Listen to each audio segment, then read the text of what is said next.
જય સ્વામિનારાયણ વિદ્યાર્થી મિત્રો, ગયા લેક્ચરની અંદર આપણે આણ્વીય કક્ષકોની રચના વિશે વાત કરી હતી.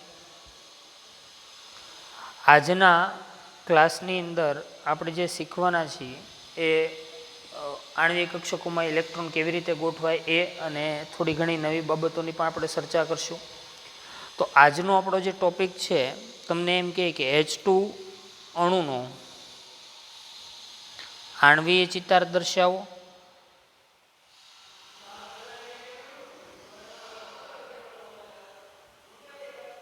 અને બંધ ક્રમાંક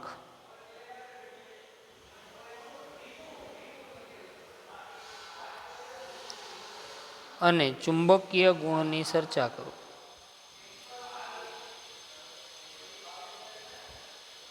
બંધ ક્રમાંક અને ચુંબકીય ગુણની ચર્ચા કરો.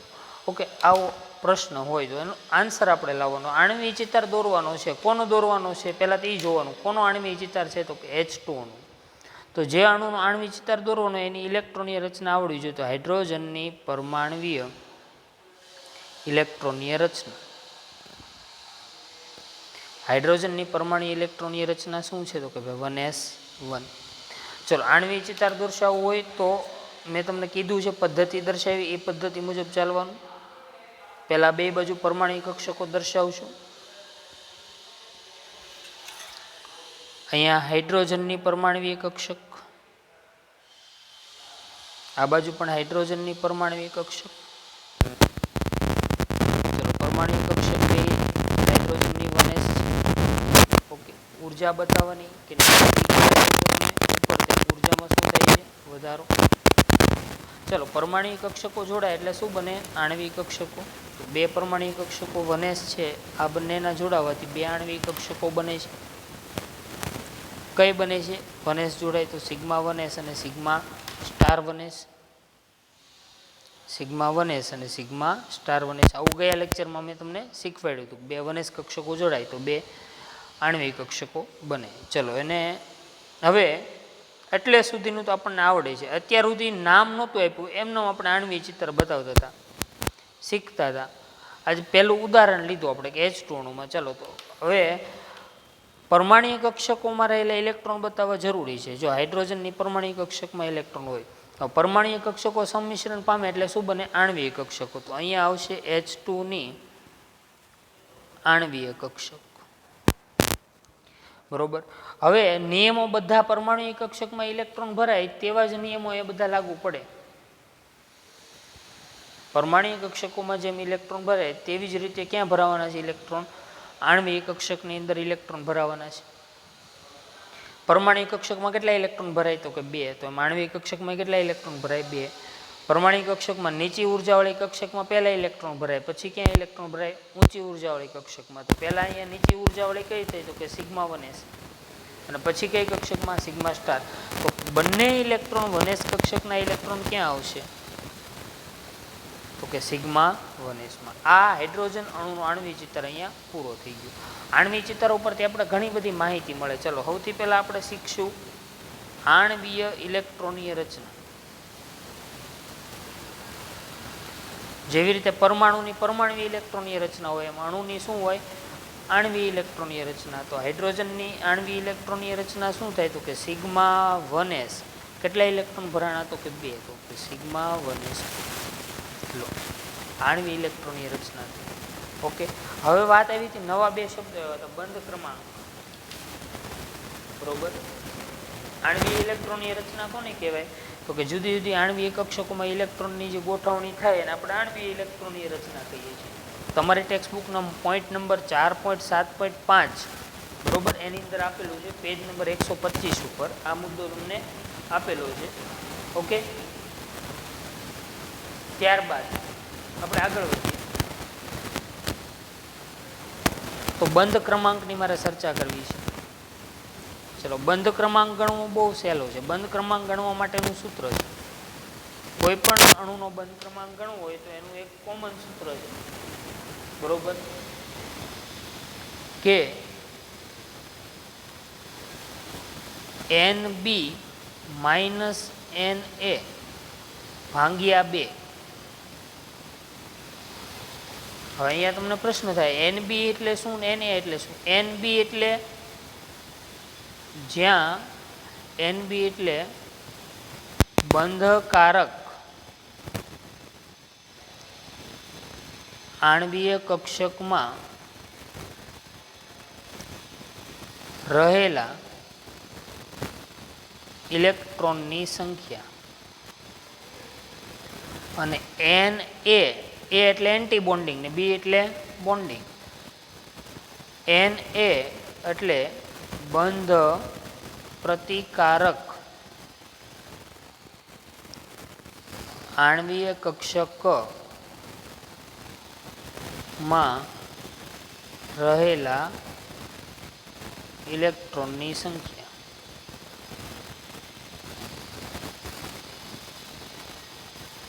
ઓકે, તો હાઇડ્રોજન અણુનો બંધ ક્રમાંક મારે ગણવો હોય તો H2 અણુનો બંધ ક્રમાંક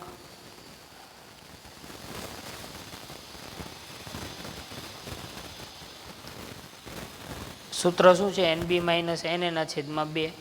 ચલો, NB એટલે શું? તો કે બંધકારક. બંધકારકને કેમ ઓળખવી? બંધ પ્રતિકારકને. સ્ટાર વગરની છે એ બંધકારક અને સ્ટારવાળી બંધ પ્રતિકારક. તો NB બંધકારકમાં કેટલા ઇલેક્ટ્રોન છે? સિગ્મા છે. સિગ્મા 1 બંધકારક આણ્વીય કક્ષક છે તો કે 2 ઇલેક્ટ્રોન છે.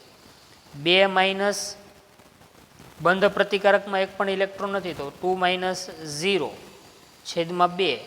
તો 2 - 0 એટલે 2. 2 ભાગ્યા 2 એટલે કેટલા આવશે? તો કે ભાઈ 2 ભાગ્યા 2 એટલે કેટલા આવ્યા? 1. તો H2 અણુમાં બંધ ક્રમાંક કેટલો છે?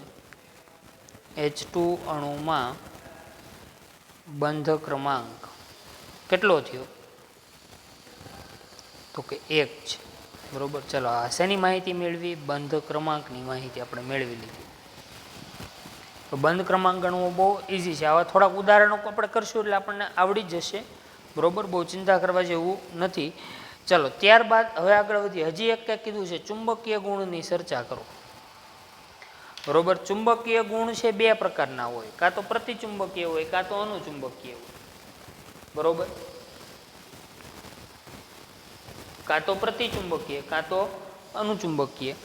બરોબર, ચુંબકીય ગુણ કેટલા પ્રકારના? 2, કાં પ્રતિચુંબકીય કાં અનુચુંબકીય. બરોબર, એની મારે તમને ચર્ચા કરવી છે. બરોબર, તો ચલો ચુંબકીય ગુણની આપણે ચર્ચા કરીએ.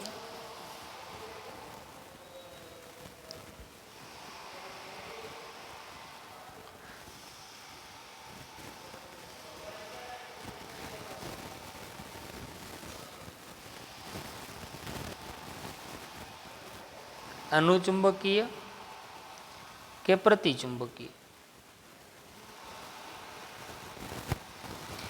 અનુચુંબકીય ક્યારે કોઈ અણુ હોય ને ક્યારે પ્રતિચુંબકીય? બહુ ઇઝીલી સમજાવી દઉં છું, ખાસ ધ્યાન રાખજો. આણ્વીય કક્ષકમાં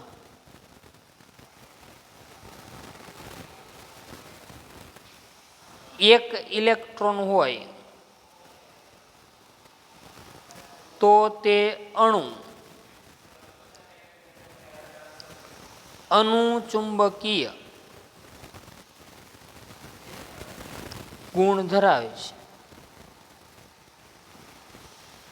12મા ધોરણમાં પછી વિગતે આપણે ઘણું બધું ભણશું. ચુંબકીય ચાકમાત્રા મેળવવાનું સૂત્ર અને બધું આવશે. આપણે હાલ પૂરતી ખાલી એટલું, આણ્વીય કક્ષકમાં એક ઇલેક્ટ્રોન હોય તો તે અણુ અનુચુંબકીય ગુણ ધરાવે છે. અને હવે પ્રતિચુંબકીયની વાત કરીએ. આણ્વીય કક્ષકમાં 2 ઇલેક્ટ્રોન હોય તો તે અણુ પ્રતિચુંબકીય ગુણ ધરાવે છે.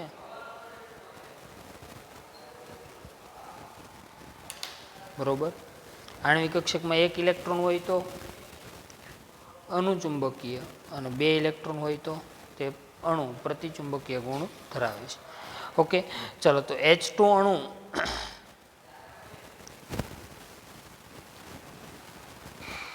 કયો ગુણ ધરાવે છે? તો કે પ્રતિચુંબકીય.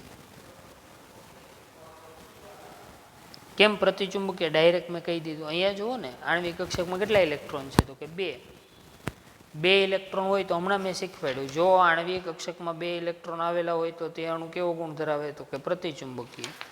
તો તે પ્રતિચુંબકીય ગુણ ધરાવે છે. બરોબર. અને આમાં બેમાં ફરક શું? અનુચુંબકીય અને પ્રતિચુંબકીયમાં. અનુચુંબકીય કોને કહેવાય? તો કે આમ સામાન્ય અર્થની વાત હું કરું. અનુચુંબકીય એટલે શું એને હું સમજાવું તમને. તો કે ભાઈ અનુચુંબકીય એટલે ચુંબકીય ક્ષેત્ર પ્રત્યે આકર્ષણ પામે ને તો એને અનુચુંબકીય કહેવાય. બીજી રીતે કેવું હોય, આનો અર્થ અનુચુંબકીયનો, ચુંબકીય ક્ષેત્ર પ્રત્યે આકર્ષણ પામે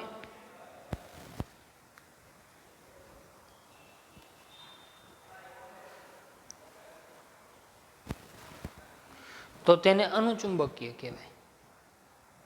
તો પ્રતિચુંબકીય કોને કહીએ? તો કે પ્રતિચુંબકીય,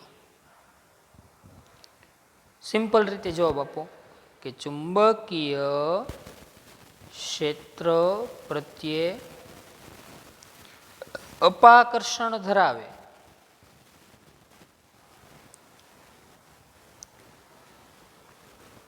તો તેને પ્રતિચુંબકીય કહે છે. તો જો કોઈ પદાર્થને તમે ચુંબકીય ક્ષેત્રમાં મૂકો ને એના પ્રત્યે આકર્ષણ થાય ને તો એ અનુચુંબકીય, અને ચુંબકીય ક્ષેત્રમાં મૂકો અને તેના પ્રત્યે અપાકર્ષણ થાય તો તેને આપણે શું કહીશું? પ્રતિચુંબકીય એવું કહીશું. ઓકે, તો આ હતી H2 અણુની વાત. હાઇડ્રોજન અણુનો આણ્વિક ચિતાર, બંધ ક્રમાંક કેમ ગણવો એનું મેં તમને શીખવાડ્યું, અને ચુંબકીય ગુણની પણ ચર્ચા કરી. બરોબર.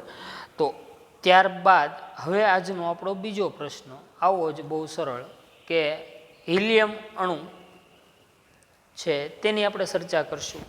બરાબર. હાઇડ્રોજન પછી હિલિયમ, ક્રમશઃ હિલિયમ, લિથિયમ, નિયોન, ક્રમશઃ નિયોન સુધી આપણે આણ્વિક ચિતાર દોરવાના છે. બરોબર. એટલે હજી તો આપણો પહેલો આણ્વિક ચિતાર પૂરો થયો, પછી આયનોના આણ્વિક ચિતાર દોરવાના છે. એટલે જેમ જેમ આપણે આગળ વધતા જશું એમ તમને વધુ ને વધુ આમાં આઈડિયા આવતો જશે. બરોબર. ચલો, હવે હાઇડ્રોજન પછી આપણે બીજો અણુ લેવા જઈ રહ્યા છીએ. હિલિયમ અણુનો આણ્વિક ચિતાર દોરવા જઈ રહ્યા છીએ. બરોબર. બહુ જ સરળ છે હિલિયમ અણુનો આણ્વિક ચિતાર પણ.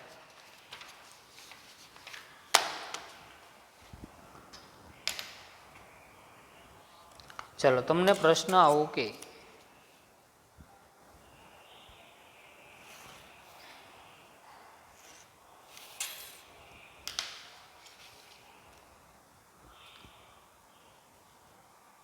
હિલિયમ અણુનો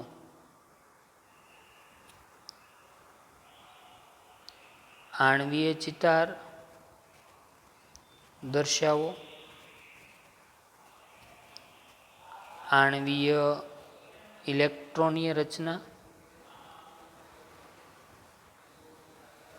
બંધ ક્રમાંક અને ચુંબકીય ગુણની ચર્ચા કરો. આવો પ્રશ્ન આપણને કીધો. બરોબર. ચલો, તો હિલિયમ અણુની આણવી, તો હિલિયમની પરમાણુ ઇલેક્ટ્રોનીય રચના, હિલિયમની ઇલેક્ટ્રોનીય રચના. ચલો, શું છે? તો કે 1s2 છે. 1s2. ચલો, આણ્વિક ચિતાર બતાવવાનો છે, આપણે સરળતાથી દોરી શકીએ. ચાલો, પહેલા બે ઊભી લીટી દર્શાવશું. તો કે આ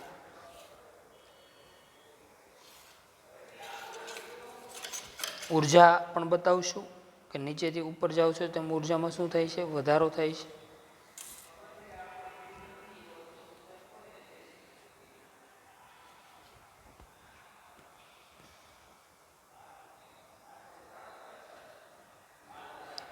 વચ્ચે શું આવશે? આણ્વીય કક્ષક, અને બંને બાજુ અહીંયા હિલિયમની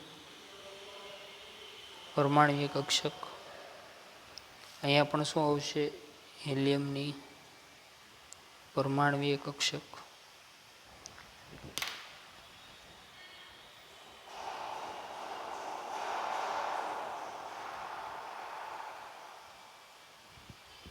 ચલો, અહીંયા 1s, અહીંયા પણ 1s.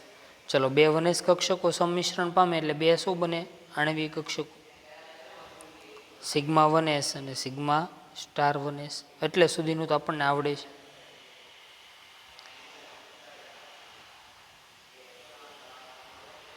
હવે શું કરવાનું છે આપણે અહીંયા કે ઇલેક્ટ્રોન ગોઠવવાના. તો પહેલાં તો પરમાણ્વીય કક્ષકોમાં ઇલેક્ટ્રોન ગોઠવો.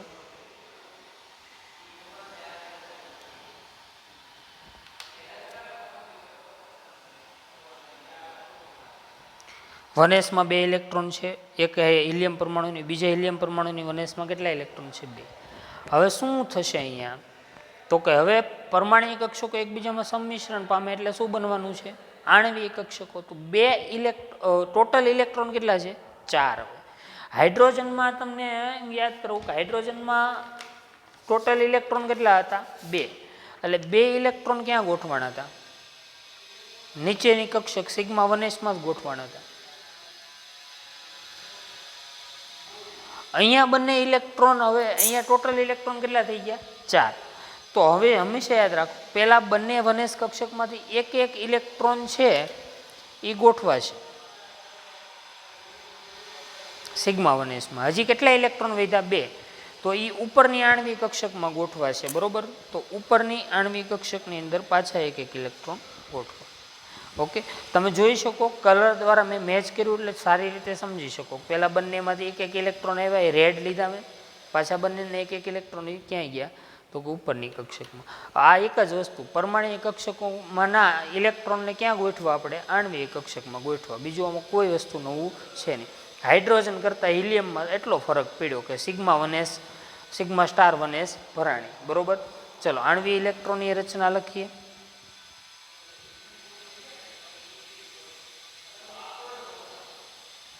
શું થશે? Sigma 1s2, sigma star 1s2.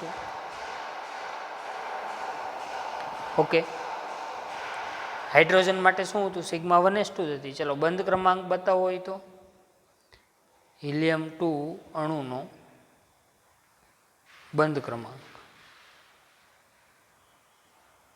સૂત્ર આપણું છે જ NB - NA/2. ચલો NB એટલે શું? તો કે બંધકારક આણ્વીય કક્ષકમાં રહેલા ઇલેક્ટ્રોનની સંખ્યા 2. NA એટલે બંધ પ્રતિકારક આણ્વીય કક્ષકમાં રહેલા ઇલેક્ટ્રોનની સંખ્યા 2 છેદમાં 2. 2 - 2 એટલે 0. 0 ભાગ્યા 2 શું આવ્યું? 0. તો હિલિયમ He2 અણુનો બંધ ક્રમાંક કેટલો આવે છે? બોન્ડ ઓર્ડર 0 આવે છે. બંધ ક્રમાંક 0 શું બતાવે ખબર? કોઈ પણ અણુનો બંધ ક્રમાંક 0 હોય તો એ એવું બતાવે કે અણુ શક્ય નથી. હિલિયમ અણુ શક્ય નથી. હાઇડ્રોજન 2 પરમાણુ જોડાઈને H2 અણુ બને, પણ હિલિયમના 2 પરમાણુ જોડાઈને હિલિયમ 2 અણુ બનતો નથી. તો બંધ ક્રમાંક 0 દર્શાવે છે કે હિલિયમ 2 અણુ શક્ય નથી. ખાસ ધ્યાન રાખશો, હિલિયમ 2 અણુ શક્ય નથી. ઓકે, અને છેલ્લો મુદ્દો ચુંબકીય ગુણની ચર્ચા કરીએ. ચલો ચુંબકીય ગુણ કાં તો પ્રતિચુંબકીય કાં તો અનુચુંબકીય. આણ્વીય કક્ષકમાં ક્યાંય તમને એક ઇલેક્ટ્રોન દેખાય છે? તો કે નહીં, બધે બેકી ઇલેક્ટ્રોન જ છે, બરોબર. તો કેવો ગુણધર્મ થયો? તો કે પ્રતિચુંબકીય ગુણ ધરાવે છે. તો આ હતા આપણા હાઇડ્રોજન અને હિલિયમ અણુના આણ્વીય ચિતારની ચર્ચા. અને વધુ વિગતે ચર્ચા આપણે પાછા આવતા ક્લાસની અંદર ફરી પાછા કરશું. અને આજના દિવસ માટે આપણે એટલે અટકીએ છીએ.